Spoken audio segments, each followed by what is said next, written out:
વિદ્યાર્થી મિત્રો, હું શાળા રચના વાસુદેવની YouTube ચેનલમાં આપનું સ્વાગત કરું છું. આજે આપણે ધોરણ 4 વિષય આસપાસ પર્યાવરણ. આપણે ગયા લેક્ચર 1 માં આપણે પાઠ પહેલો સમજી ગયા છે. રોજ નિશાળે જઈએ એ પાઠ આપણે પહેલા લેક્ચરમાં સમજી ગયા છે. આજે આપણે એના પ્રશ્ન જવાબ જોવાના છે. બરાબર છે?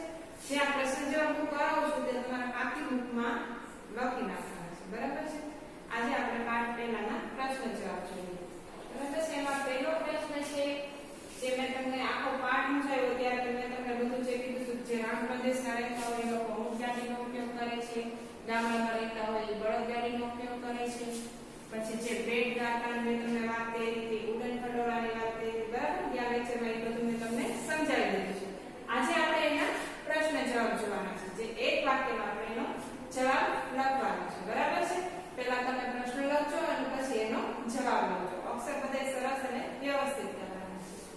ઘરેથી પ્રશ્ન નંબર 1, ઘરેથી શાળા દૂર હોય તેવા બાળકો કઈ રીતે શાળાએ આવે છે? જે મેં તમને સમજાવ્યું પાઠમાં કે જે લોકો દૂર રહેતા હોય, બરાબર છે, એ લોકો કઈ રીતે શાળાએ આવે છે?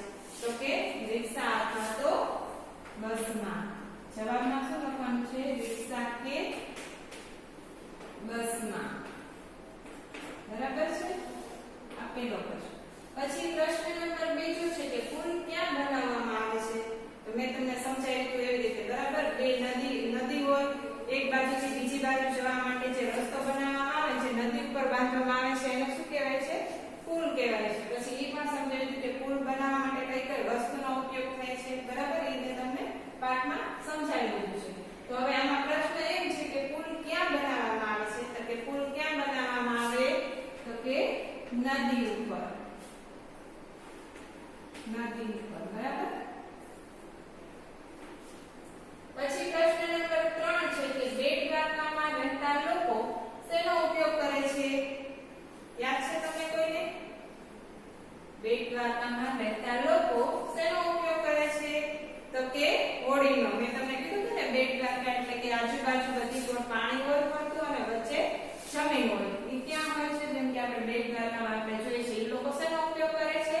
તો કે હોડીનો. ત્યાં આગળ રિક્ષા કે કોઈ પણ વાહન ચાલી શકતું નથી, એટલે એ લોકોને શેનો ઉપયોગ કરવો પડે છે? હોડીનો. તો આ પ્રશ્નનો જવાબ શું આવશે? હોડી. બરાબર છે? પછી પ્રશ્ન નંબર 4 છે કે રણમાં રહેતા લોકો કયા વાહનનો ઉપયોગ વધુ કરે છે? બરાબર? એ પણ મેં સમજાવ્યું હતું કે રણ પ્રદેશમાં શું હોય? રેતી વધુ હોય છે, જેથી બીજા વાહનો સરળતાથી ચાલી નથી શકતા. જ્યારે ઊંટ છે એ રણનું એક મુખ્ય વાહન છે. જે ઊંટ છે એ રણ પ્રદેશની રેતીમાં સરળતાથી ચાલી શકે છે. એટલે રણ પ્રદેશનું વાહન કયું છે? તો કે ઊંટ. તો કે જે રણમાં રહેતા હોય એ લોકો શેનો વધુ ઉપયોગ કરે છે? તો કે ઊંટ ગાડીનો.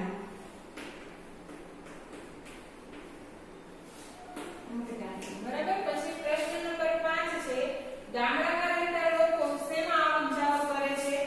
તો કે અત્યારે તો હવે વાહનની સુવિધા થઈ ગઈ છે, પોતપોતાની 2 વ્હીલર હોય, 4 વ્હીલર હોય, તો એ લોકો લઈને આવી શકે છે. જ્યારે પહેલાના જમાનામાં આ બધા વાહનો સરળતાથી મળતા નહીં, ત્યારે એ લોકો શેમાં આવક જાવક કરતા હતા? તો કે ગાડામાં બેસીને. બરાબર? ગામડામાં રહેતા લોકો શેમાં આવક જાવક કરે છે? તો કે ગાડામાં. બરાબર છે? પછી પ્રશ્ન નંબર 6 છે તો કે ડુંગરની ટેકરી પર રહેતા બાળકો ક્યાંથી પસાર થાય છે? તો કે ડુંગર ઉપર રહેતા લોકો જંગલમાંથી પસાર થાય છે. એને જંગલમાંથી આવવું પડે છે. જંગલમાંથી આવતા એ લોકોને અવનવા પ્રાણી પક્ષીઓના અવાજ સંભળાય છે. બરાબર છે? આમાં આપણે ચોપડીમાં તમે વાંચો એટલે તમને બધું ખ્યાલ આવશે. હવે ડુંગરની ટેકરી પર રહેતા બાળકો ક્યાંથી પસાર થાય છે? તો કે ડુંગરાળ પ્રદેશ પર. ક્યાંથી? ડુંગરાળ.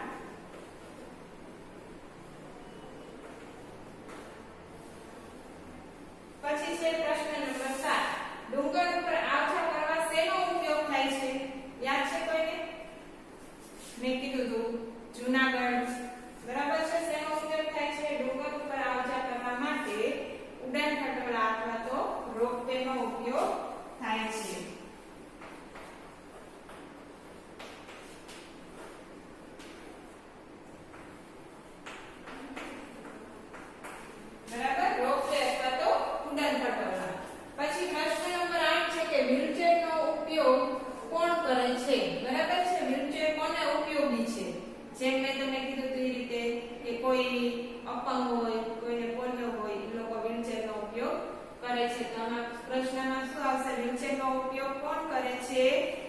તો કે જે વિકલાંગ હોય છે તે વિકલાંગ વ્યક્તિઓ. બરાબર. ત્યાર પછી આપણે આ પાઠના જોડકા જોઈશું. બરાબર.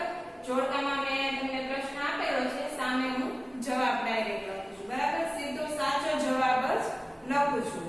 એટલે પેલું છે એમાં હોળી, તો કે જોડકા જોડવાના છે. તો એમાં હોળી, તો કે હોળી કઈ રીતે આપણને ઉપયોગી છે? તો એમાં લખવાનું છે કે પાણી ભરેલા વિસ્તારમાં આવક જાવક કરવા.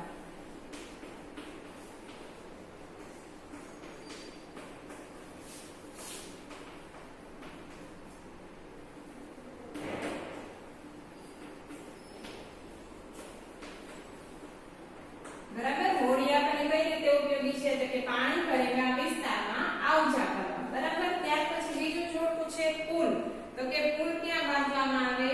તો કે નદી ઉપર બાંધવામાં આવે છે. અને એમાં શું લખવાનું? પાણી ઉપરથી પસાર થવા માટે.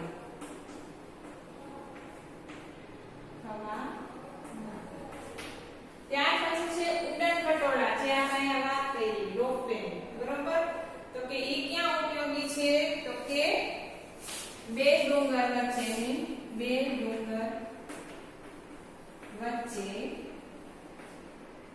વચ્ચેનું રસ્તો પસાર કરવા માટે.